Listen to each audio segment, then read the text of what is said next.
Hey there, it is Friday, 12:30 Pacific time, the time when I get to hop on here and talk to all of you. And then later, this goes up in our YouTube feed. So wherever you're catching this, thank you so much for joining me. My name is Julie Hirschberg. I am the owner, founder of Reactive Physical Therapy and Wellness in Los Angeles. And we're an outpatient practice that really focuses on helping people with neurologic disorders recover movement, recover strength, confidence in ways that are truly brain changing. And we do this through one on one services, through our exercise classes, through personal training, through yoga, and a lot of education with other physical therapists and occupational therapists, and we learn a lot working with the people we work with the other therapists. And the topic that we're talking about today is just one of those many areas where we're all learning together, especially in the field of telehealth. So if you are a healthcare provider, I'm curious, are you doing a lot of telemedicine still? We're in the midst of a pandemic. Telemedicine is finally covered by things like Medicare, for example, many insurances. And at one of our clinics, actually, Reactive in our West LA clinic, over half of our appointments are still in the telehealth world. And I don't really see this trend changing anytime soon.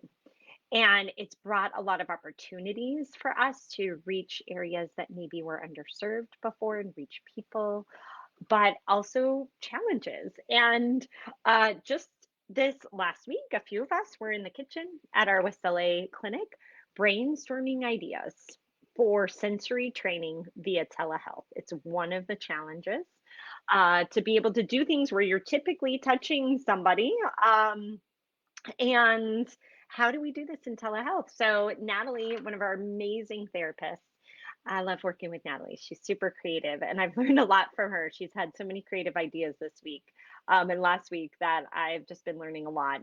She's working with somebody with musicians dystonia and had some questions. And you know what? Together, I think there were three or four of us um, with our masks on, brainstorming. We had all kinds of crazy ideas. Then again, last night we have a group that we get together with every month. It's called Brain Bites. It's like bite-sized pieces of learning and education and support and growth with other therapists. Last night, Emily, I hope you're watching because she still wanted to learn and hear more ideas. So, Emily, this is for you. Emily presented a case of somebody with Parkinson's who had foot dystonia, also in telehealth. And we were talking a lot about creative sensory training ideas. So, I just had to share this with you all. So, today, I want we could go on and on about this, by the way. We have a whole weekend course coming up that incorporates a lot of this, but I want to just give you a piece of our creative brainstorm, talk a little bit about the principles of sensory training and why do we even do it? Why we would do it in telehealth? What are some of the challenges that we come across? And of course, where we see challenges, we see opportunities for creativity. So, a lot of creative ideas for sensory training via telehealth. I want to share all of the brainstorming that the amazing people that I work with have thought of, and then some home based equipment that you might find very helpful.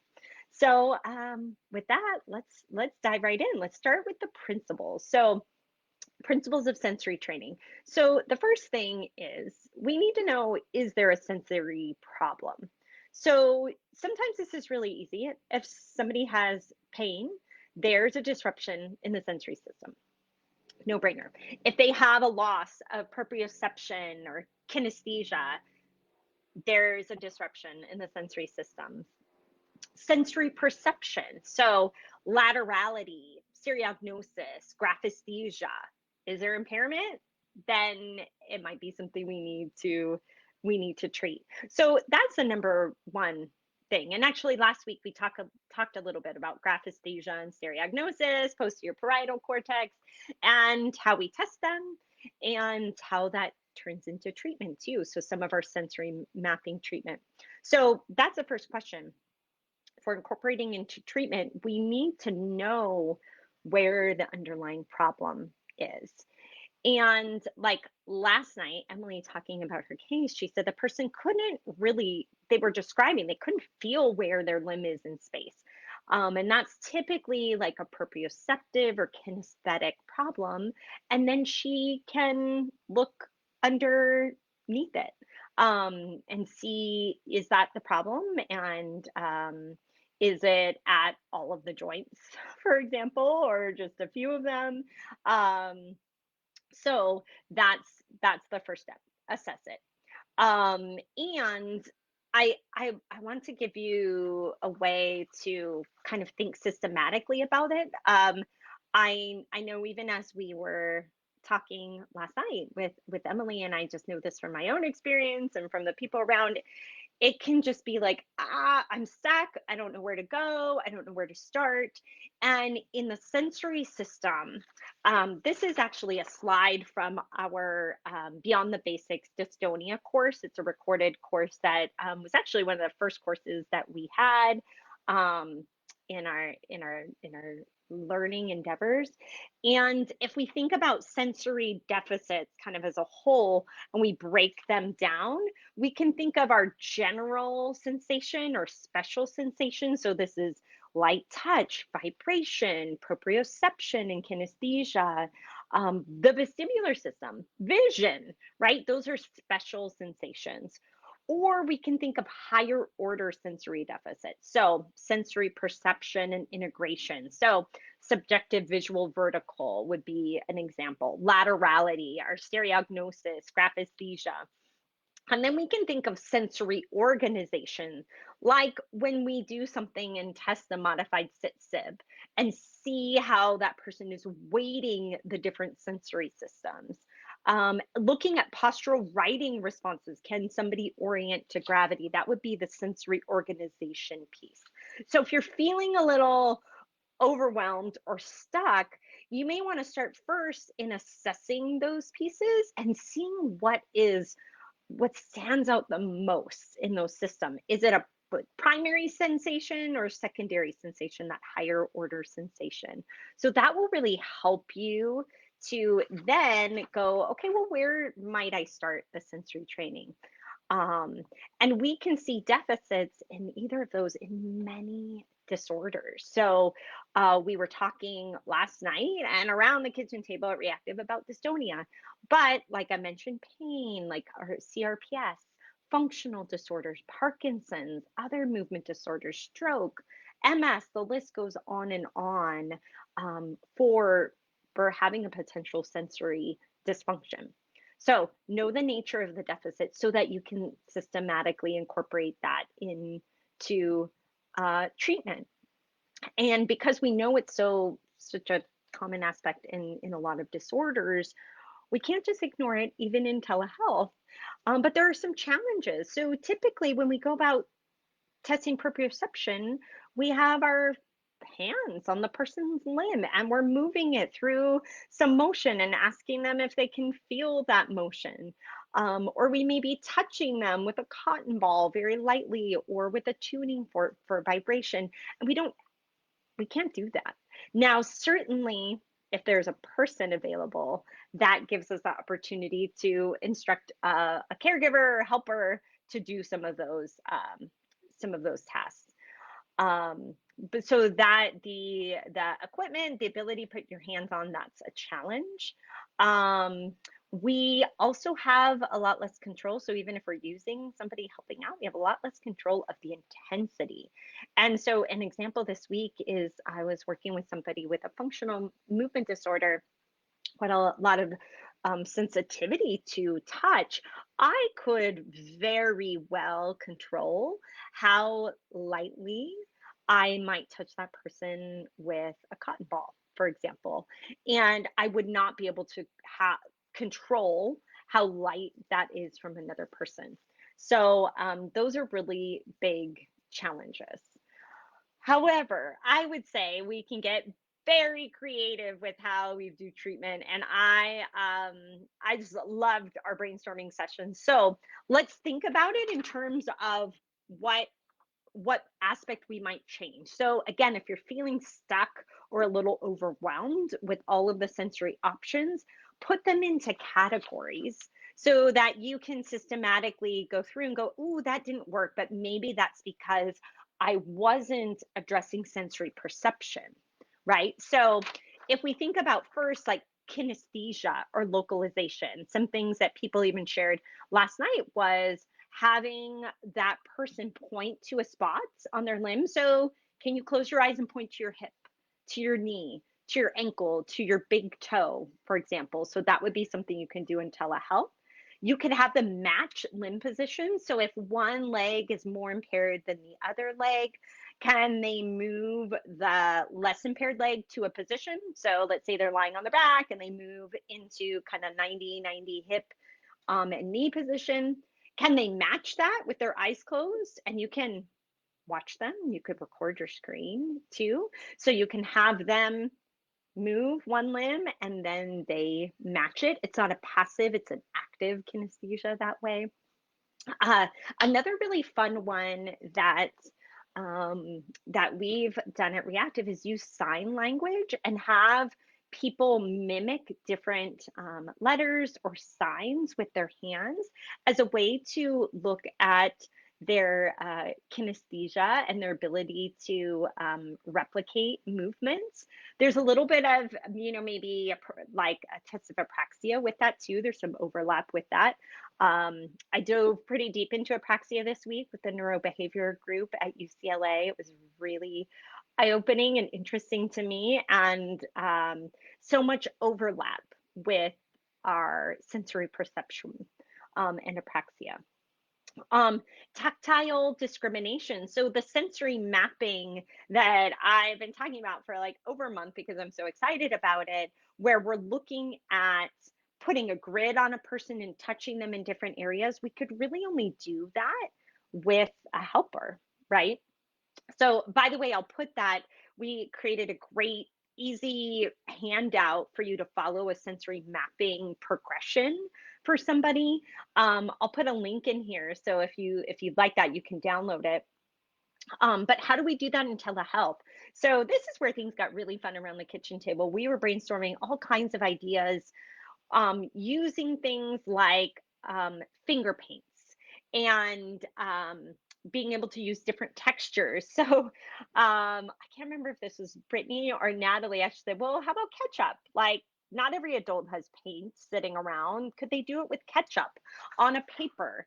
And they're using that tactile sensation. Maybe it's shaving cream. So changing the actual sensation, the thickness, the weight of it.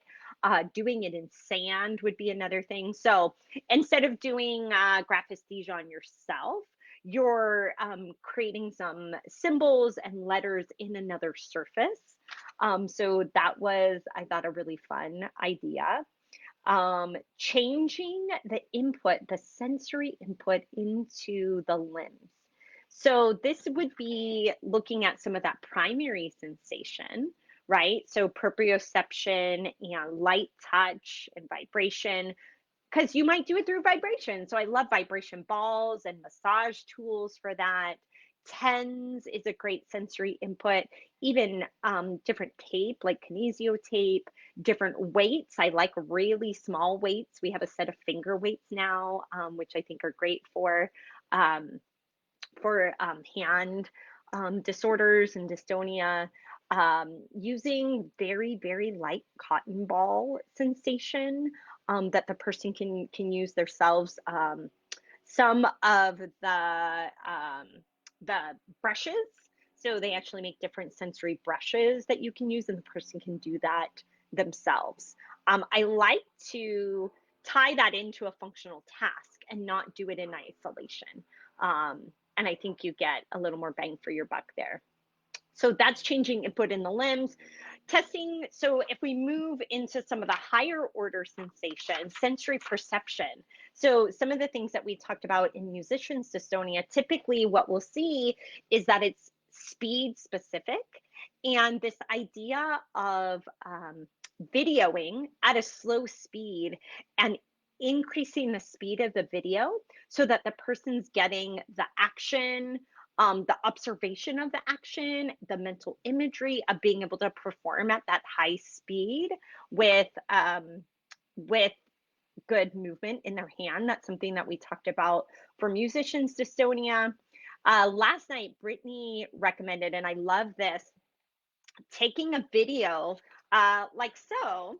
So looking down at your feet and doing some movements and using that as something that the person can then watch the video, do some movement of their feet. So this would be like for a foot dystonia or foot disorder. And they can then get that perception and input um, of normal movement while they're moving their feet. So taking into some of those principles of therapy of action and observation. So other pieces for sensory perceptual, the laterality training, we love the Recognize app, mirror training, very doable in telehealth. And using external cues like tape on the body, for example, to match to, and you can do that really well on telehealth. Okay, so many ideas here, but again, they're not random ideas. So we're putting them in different categories. So we talked about sensory perception. Let's talk about stereognosis.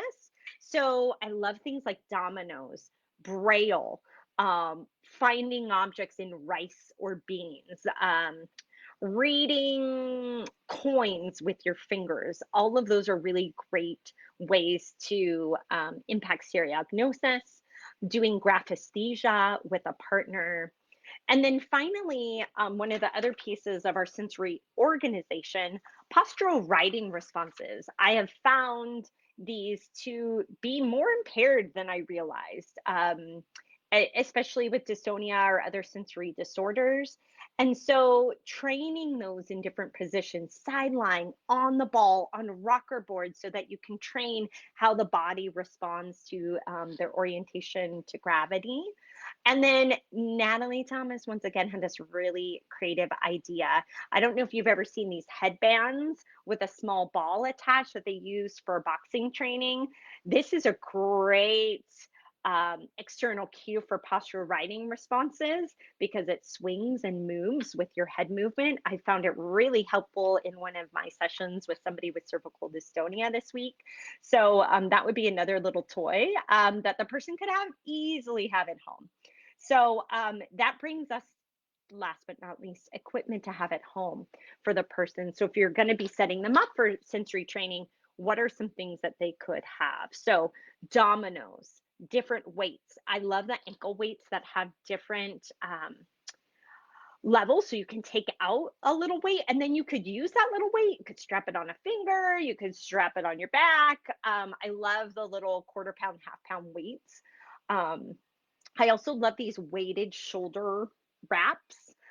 Those are really nice. The mirror rice bucket that they can make, basic tape, paints, shaving cream as tactile services, tens, and you can get really great tens units on Amazon for really inexpensive now, if that's helpful for them. Vibration. So I love vibration balls. They're one of my favorite things because you can roll on your back yourself with it. Cotton balls, brushes, all different ways. And then I'm just loving this boxing training headband ball. It's one of my favorite things right now. So all really, really inexpensive things that you can have at home where that person can create their own little sensory room for sensory training. But again, be specific. Test it. Is it primary sensation, higher order sensation? Which type amongst those? And when you feel stuck, go back and look. Are you addressing too many of them? Are you only staying in one area and do you need to explore another? And I think that will really help when you might be feeling stuck on it. So there you have it. Lots of creative ideas for sensory training in telehealth. I'm really curious about how you're doing sensory training, what you've learned. If you've done it yourself, I've done a lot of sensory training on myself at home. I would love to hear your experience with it. And again, as I hinted to, this sensory training is a big part of improving connections within our nervous system. It's something that can really be neglected. And it's one of the key overlaps between many disorders that we work with where neuroplasticity takes a bad turn, goes awry. And this is exactly what our next weekend course is about. So we have a weekend course October 10th and 11th. It's called Cultivating Central Nervous System Connectivity, a guide to assessment and treatment of central pain, functional neurologic disorder, and dystonia.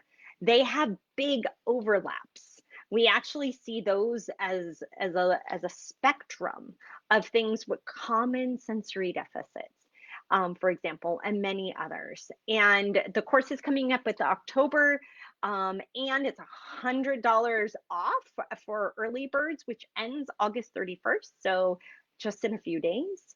And we've got a code for that. I'll put that in the chat too. We'd love to have you in that course where we will keep learning and growing together to understand how we can help people make these connections again. And I hope you'll join us. So thanks so much for joining me today. Good luck in your telehealth sessions for sensory training, and I'll see you next week. Have a great weekend.